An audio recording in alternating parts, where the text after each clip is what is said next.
Ahojte, deti! S týmto pozdravom začínala svoje príbehy väčšinou Mirka. A naša Emily sa väčšinou pred zrkadlom takto aj hrala, pričom asi sa hrala na Mirku. Neviem. Dneska tu nie je Mirka a príbeh vám poviem ja, ale verím, že jedného dňa moja Emily spolu s Mirkinou Majkou budú hovoriť už síce asi vašim deťom, ak bude svet svetom, tieto príbehy oni dve. A ja sa na to už veľmi teším. Príbeh, ktorý vám poviem dnes ja, je skutočný. A stal sa osobne mne a bolo to 20. novembra, niekedy dávno dozadu.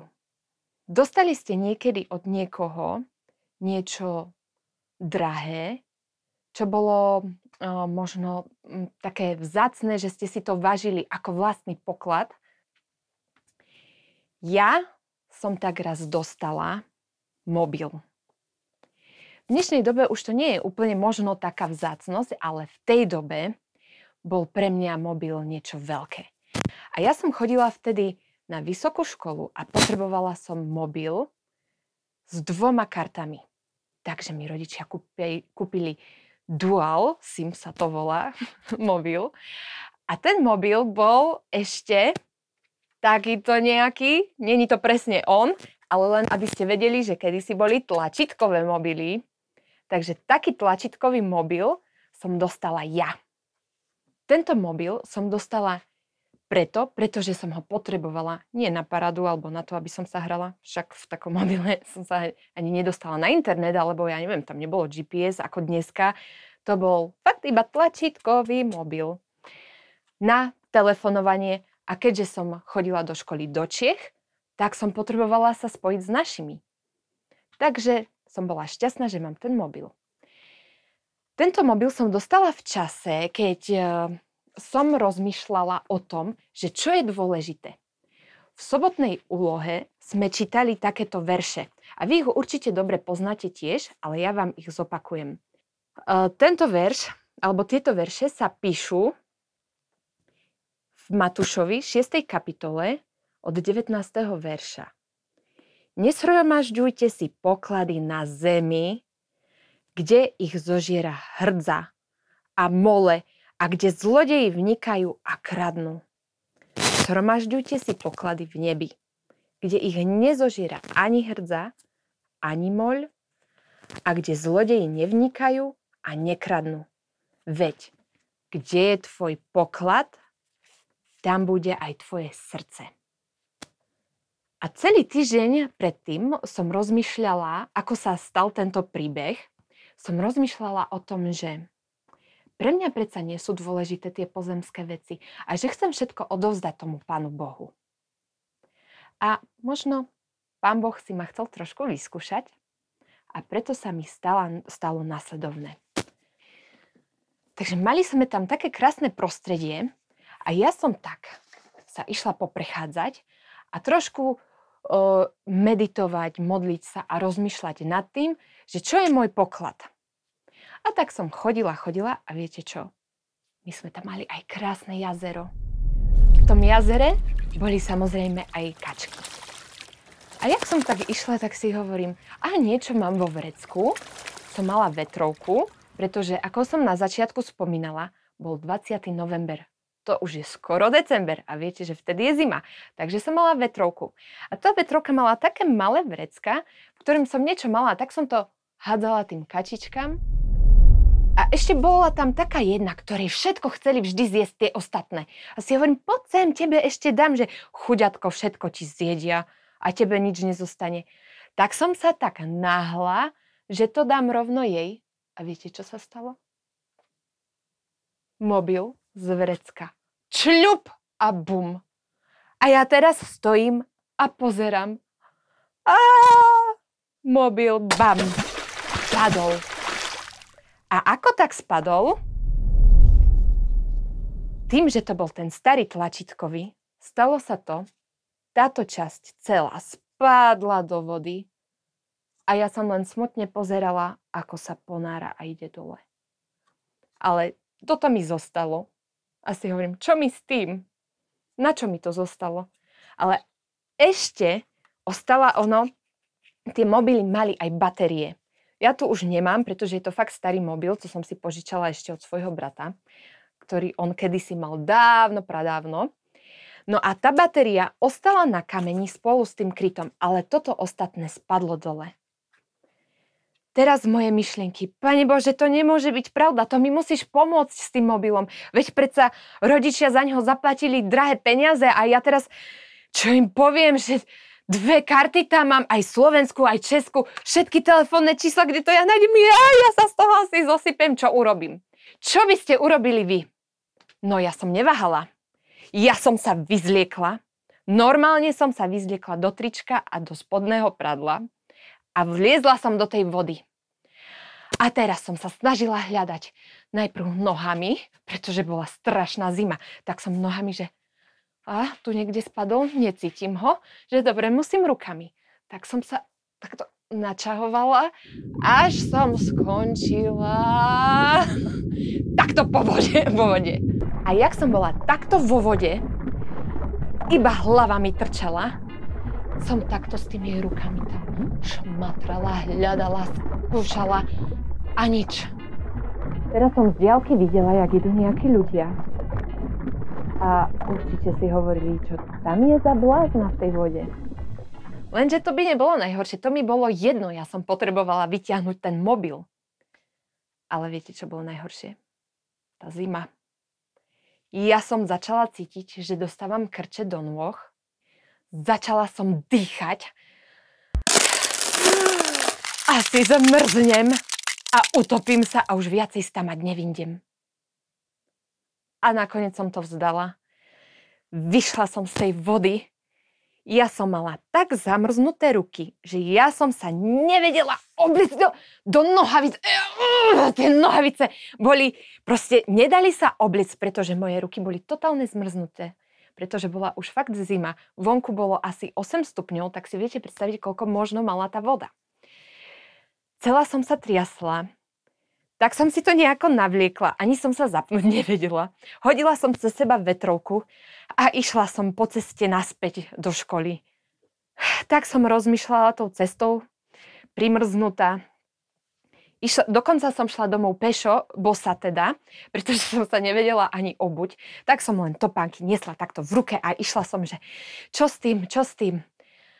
A potom hovorím, dobre, som veľmi nahnevaná, veľmi.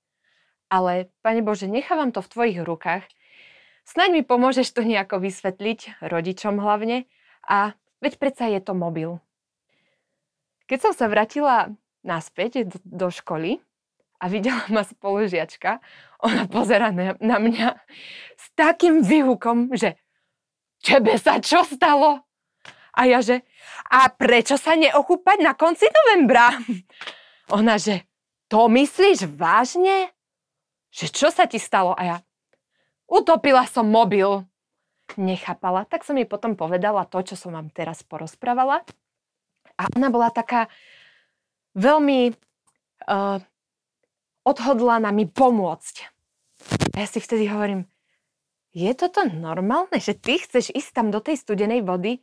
Ona hovorí, urob čaj, horúci, zober deku, ja si naberem neviem koľko oblečenia a pôjdem ho vybrať. Ja som v tej vode bola, si istá. To nič, ja budem mať veci na prezlečenie a hneď teplý čaj. Len ho urob, zbal, ideme. Tak teda, nedbám, išla som spolu s ňou. Skúšala to, ale žiaľ neúspešne. Ale to nie je všetko. Na tej škole sa našlo viacero spolužiakov, ktorí boli ochotní mi pomôcť.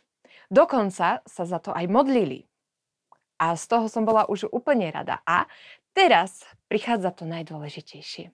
Teda nie to najdôležitejšie, ale pre mňa to bolo vtedy najdôležitejšie. Našiel sa tam ďalší človek, ktorý bol veľmi ochotný. Volal sa Jarko. A ten Jarko vymyslel, vyzbrojíme sa a pôjdeme na to. A ako bol vyzbrojený? Tak. aby ste ma rozumeli, dám si to dole. Rozhodli sme sa, že Jarko sa pôjde potapať. A keďže sme boli v škole, nič sme so sebou nemali. Jediné, čo sme mali, požičané od spolužiaka, boli tieto okuliare potapačské. S týmto, aby mohol dýchať.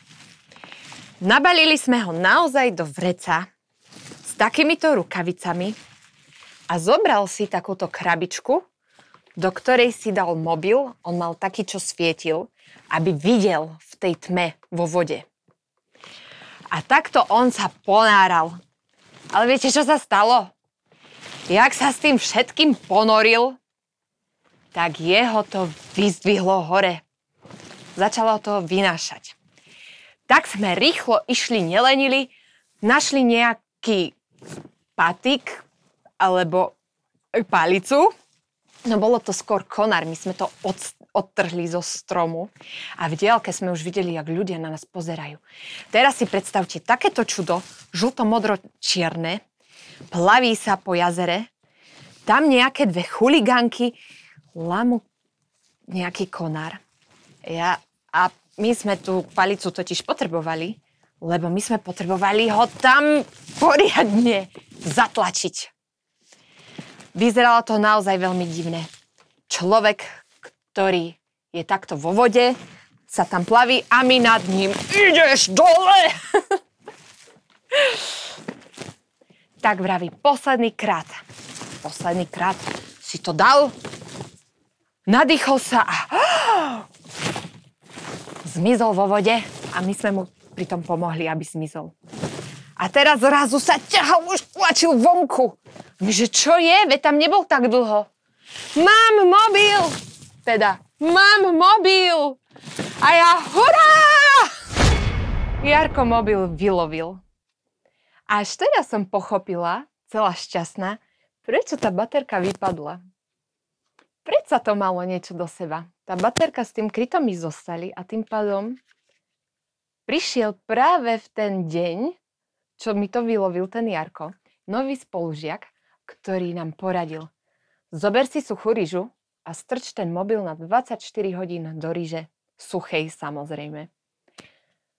A na druhý deň som sa ja strašne bala tam dať tú baterku, tak to spravil ten chlapec.